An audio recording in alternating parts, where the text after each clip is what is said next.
As most of you know, Bob was the king of ditties. Yeah. But now it is my turn to do a ditty. So I hope it will be good and as witty. A high standard has been set. Let's hope all your expectations will be met. A short summary of Bob's life I will try to do. So please bear with me for a minute or two. Bob was born in Southend in Kent. Poetic license.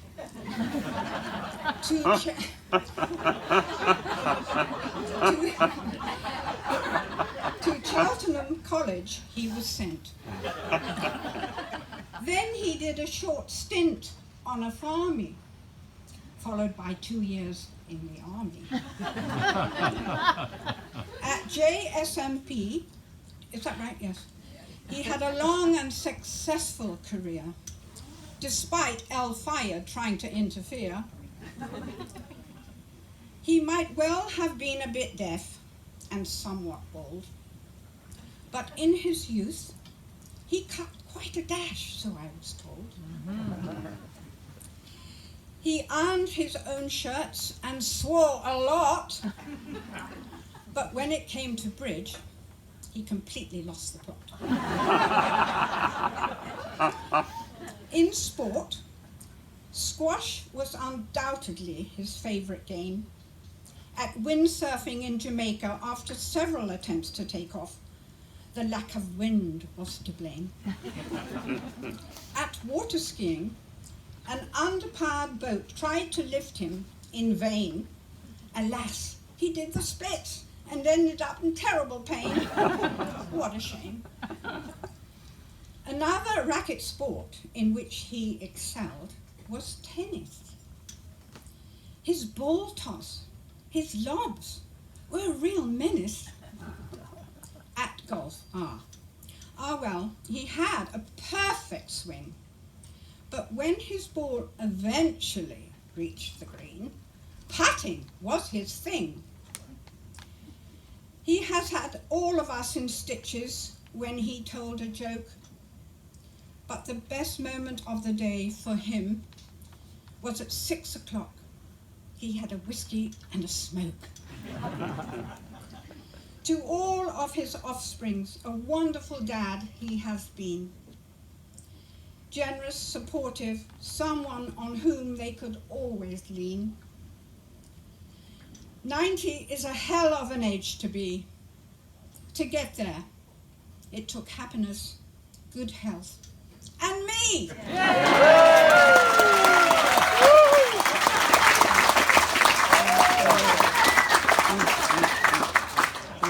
As a husband, well, where do I begin? I was such a lucky girl to find this Adonin. And when all is said and done, it's been a wonderful 30 years of happiness and fun. And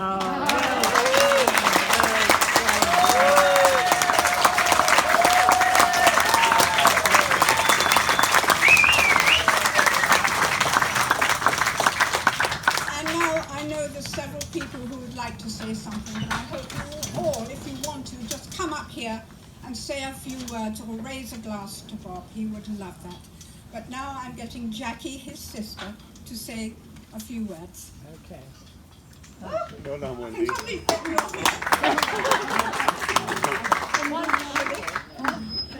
Down a bit. Oh, come down. stand up there. I don't want to stand up there. Oh, that's better. Lovely. I don't know. Can you hear me all right? Yeah. Okay.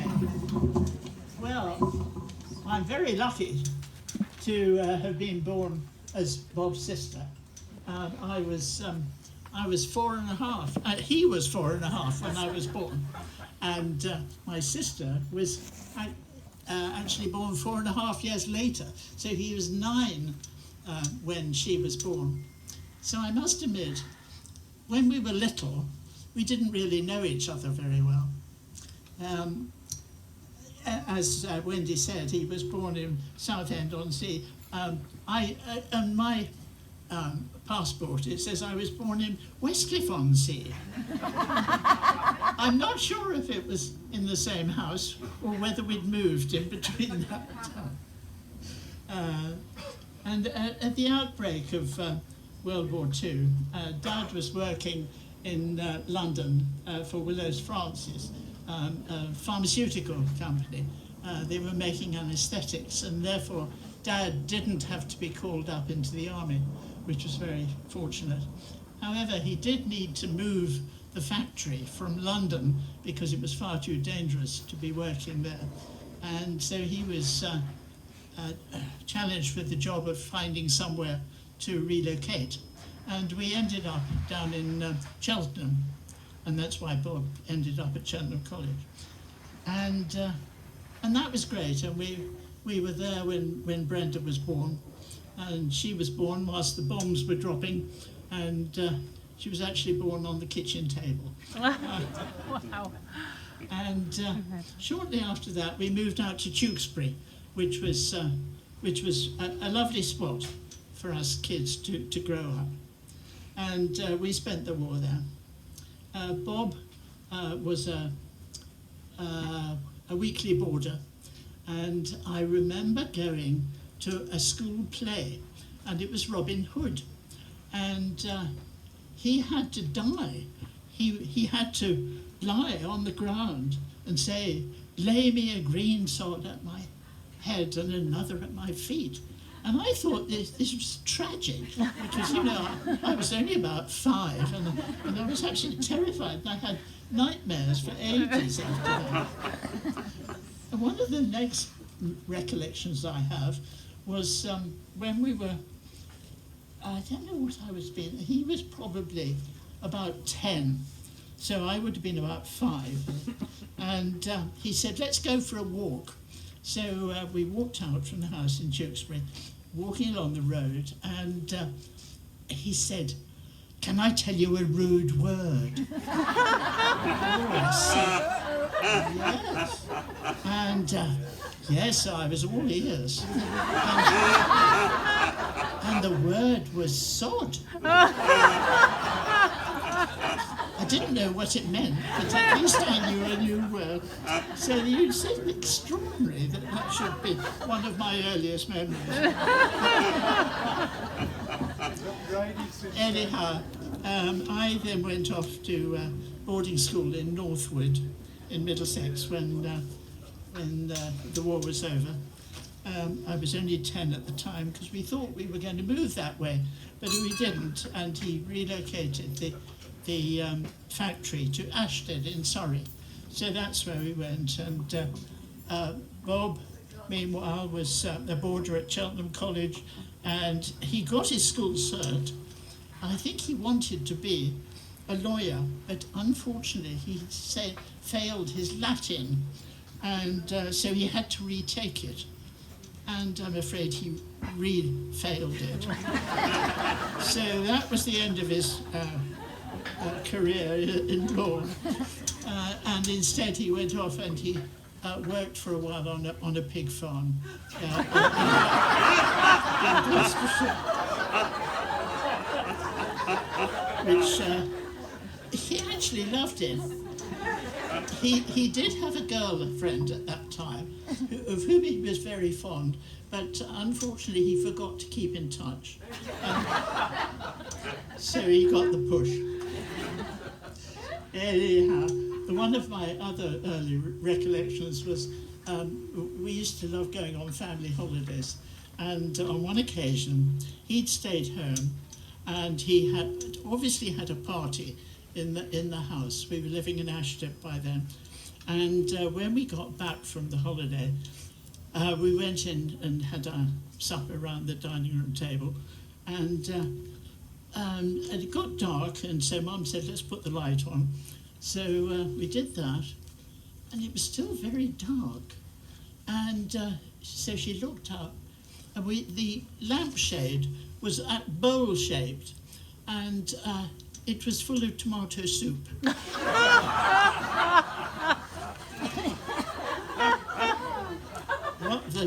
What they got up to. Right, so he went off for his national service, and you know, I can still remember his number, 2378674. Oh, wow. Extraordinary.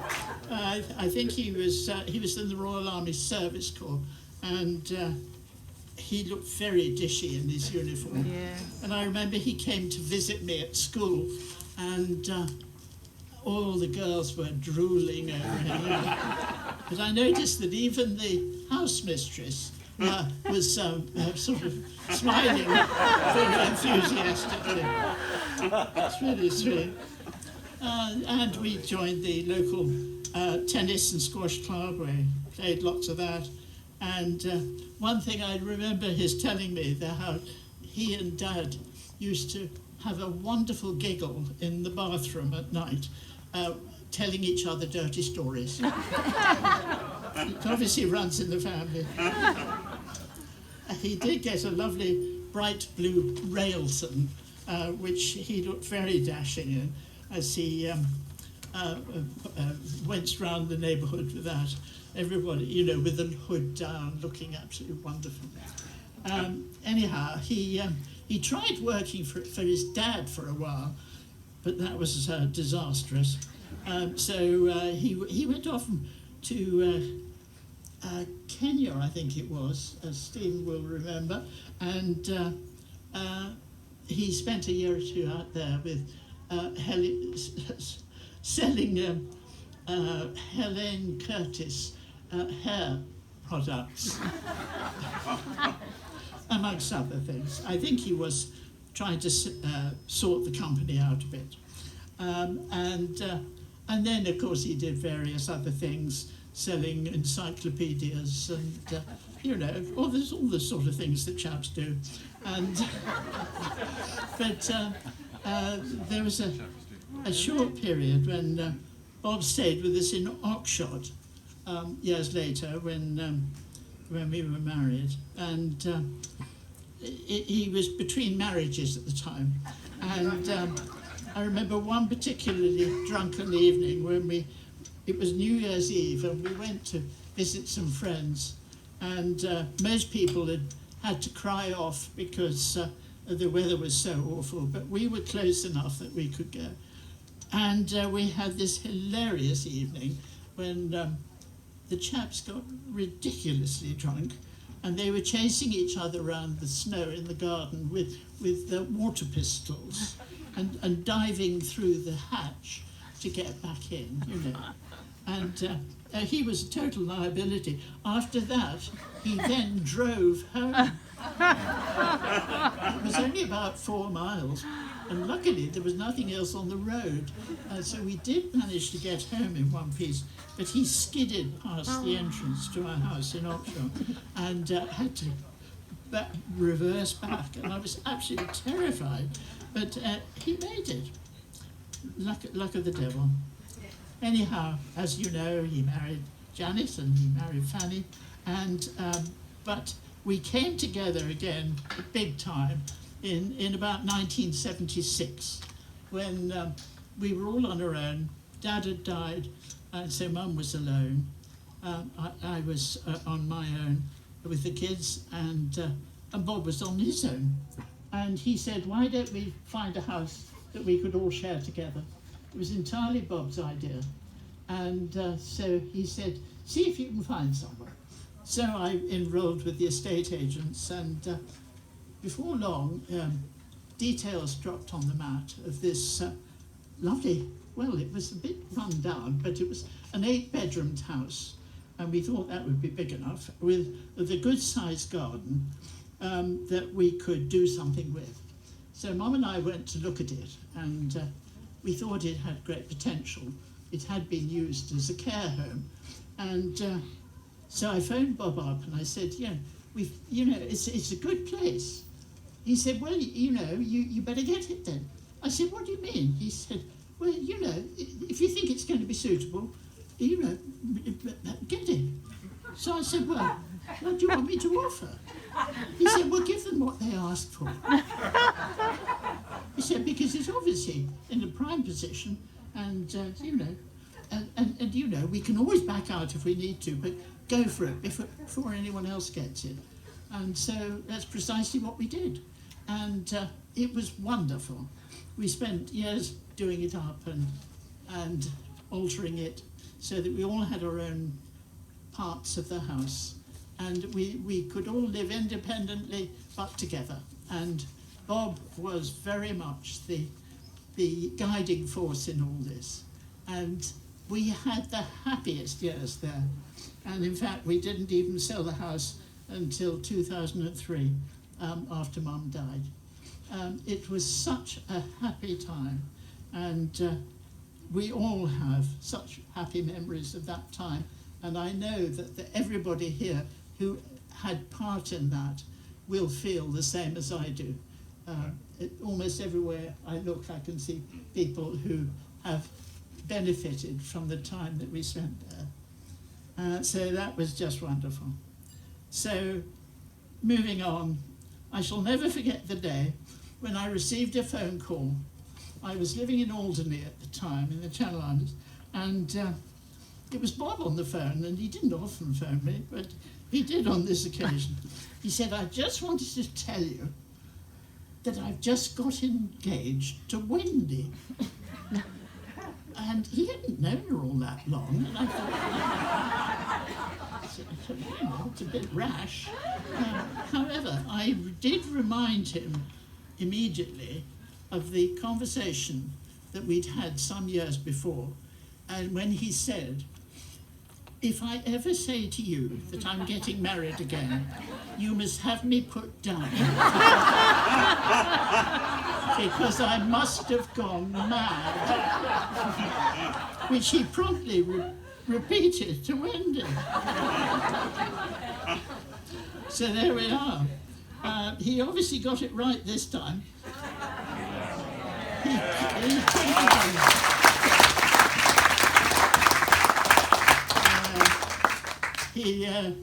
He certainly knew when he was on a good thing, and it's just lovely that they were able to spend those 30 years together. It's been absolutely fantastic, and Brenda and I are so grateful to you for giving him such a wonderful time.